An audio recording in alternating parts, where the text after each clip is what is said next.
ये आ गया, ये देखें, ये बिल्कुल वही ताला है जो 1947 वाला। ये मिल गई जी वो दुकान जो कि एक अमीर तरीन खत्री ख़ानदान की थी, अनारकली बाज़ार लाहौर में वाक़या है। ये मैं आपको दिखाता हूँ। इसमें 1947 वाले पुराने जंदरे ताले आज भी लगे हैं। ये ज़रा गौर से देखिएगा। ये मैं दिखाने लगा हूँ आपको। ये दुकान फ़िलहाल बंद है, इसमें कोई काम नहीं हो रहा, लेकिन ये जनाब अपनी असली हालत में मौजूद है। अरसा दराज से ये दुकान बंद है।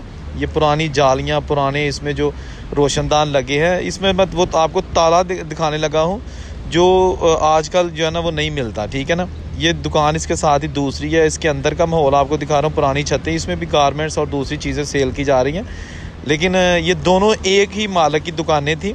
ये आगे जिसका मैं आपसे जिक्र कर रहा था, ये देखिएगा ताला, देखिएगा, एक मिनट, ये आ गया, ये देखें, ये बिल्कुल वही ताला है जो 1947 वाला। ये देखिएगा, हाय।